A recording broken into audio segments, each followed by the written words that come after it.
Hey, what's up guys? Eduardo here with another review, and in this video we are going to be taking a look at a very popular 3-axis gimbal for both mirrorless and DSLR cameras. I missed the mark.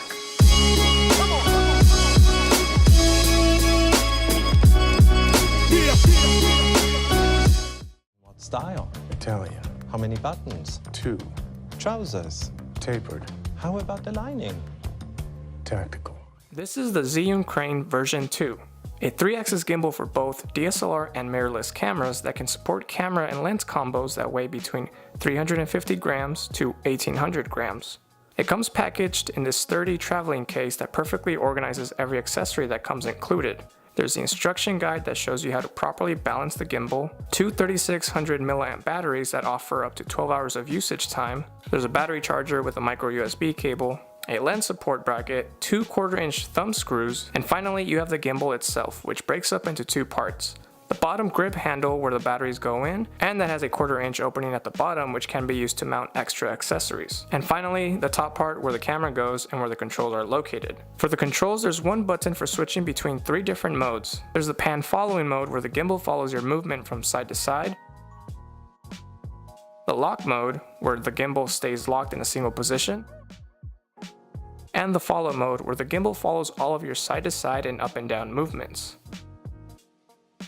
There is also an on and off button, a zoom in and out switch if you are using a compatible camera that you connect by the micro USB port on the side, and finally the joystick. Where you mount the camera is on this sliding plate that lets you balance out the gimbal with precision thanks to the ruler that is printed on. Personally, I've come to like this feature on the gimbal because it makes it really easy for me when I'm switching back between different size lenses. I can just mark down the number where one lens was balanced out, and whenever I'm back to that same lens, I can just slide the plate back to that number and continue on. The Crane also comes equipped with Bluetooth so that you can pair it with the official remote from Zhiyun and also connect it to your smartphone with the Zhiyun Assistant app.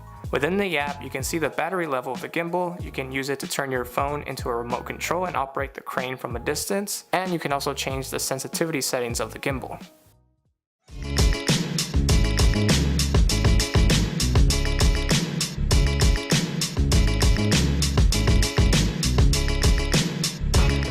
With the Crane version 2, you are able to incorporate more motion into your videos by capturing jib shots,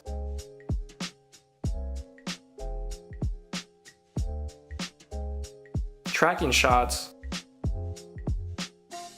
and smooth pan and tilt shots. Let's start with the most difficult one to get right, and perhaps the main reason you are looking into getting a gimbal, the tracking shot. The Crane handles tracking and walking shots fairly well if you operate it while following the recommended way of walking, which is to bend the knees slightly, take small steps, and roll off your toes with each step. Otherwise, if you attempt to shoot video while walking at a regular pace, you will notice up and down bumps. This isn't a big issue if you're looking to use this gimbal for vlogging or everyday videos of that nature, because it would definitely be a major improvement over using something like a GorillaPod or just your hand. But if you are going to want to capture more cinematic looking footage, then you are going to have to practice walking with the gimbal. If you are using a camera or lens with built-in image stabilization, then it makes it easier to get smooth looking footage.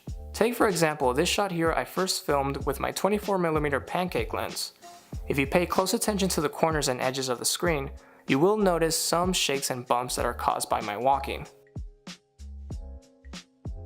But if you look at the same shot again, this time with my 18 to 55mm kit lens that has image stabilization, you can see the footage captured comes out smoother.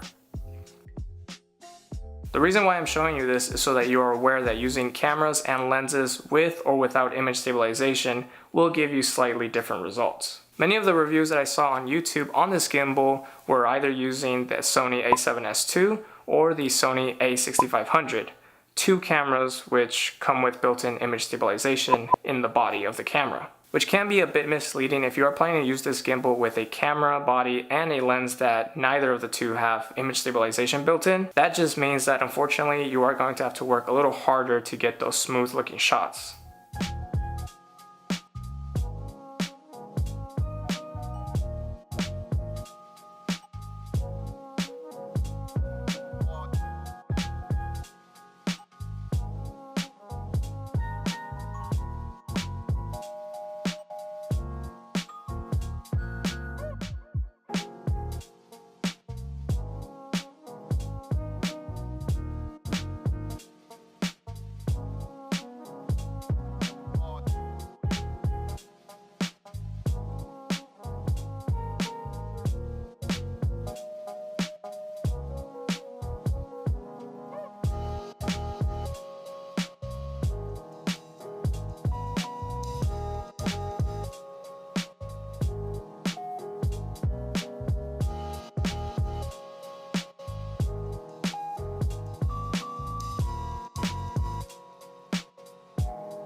With the gimbal having the ability to rotate 360 degrees, you are going to be able to also capture pan and tilt shots.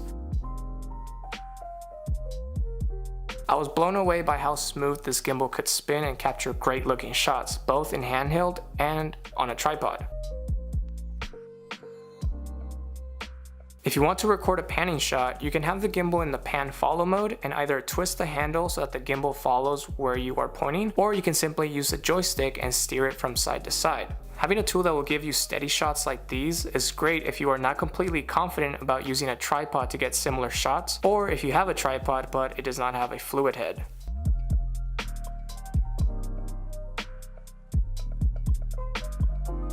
You can even combine the tripod with the gimbal to get these sorts of shots.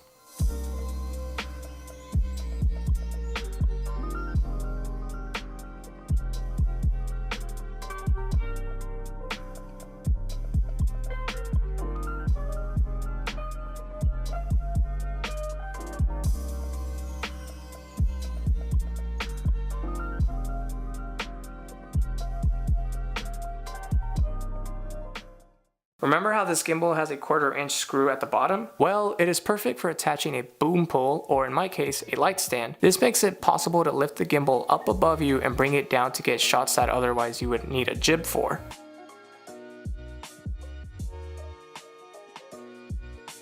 It allowed me to film from different perspectives that before I would have had trouble trying to capture while also making sure the shot came out steady. I could definitely see this coming in handy for a lot of filmmakers out there that are looking to get jib-like shots but don't have access to one.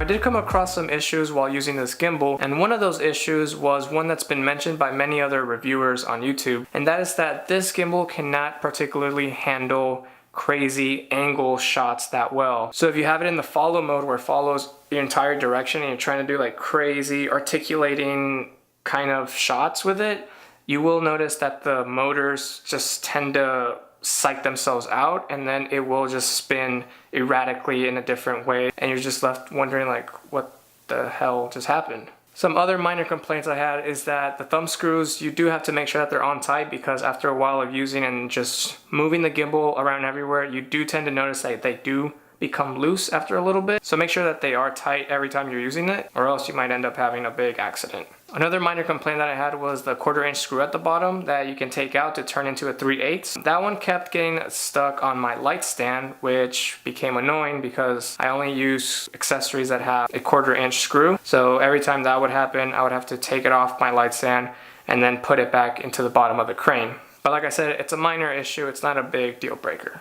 Alright, so my final thoughts on the Zhiyun Crane version 2 are that if you're in the market for a new gimbal, not only a new gimbal, but your first ever gimbal, then I would highly recommend grabbing this one, especially if you're looking to spend below $600, because currently the price has dropped on it, so it's now $549. I see this gimbal as the perfect opportunity for people to just get to know the basics on how to operate a gimbal, and then that way you can move on from that to the more expensive gimbals down the line. But for now, I definitely would recommend this to anybody that would be looking to get their first ever gimbal, and again, that if they're looking to spend below $600. Alright guys, that's gonna go ahead and do it for this review here today. If you guys enjoyed it, if you liked it, and you found it helpful, go ahead and give me that thumbs up. I would really appreciate it. And also subscribe to my YouTube channel so that way you can get notified when I create another review or another editing technique video or anything else that I might end up making. Anyways, as always, thank you for watching, and I'll see you guys next time. See ya.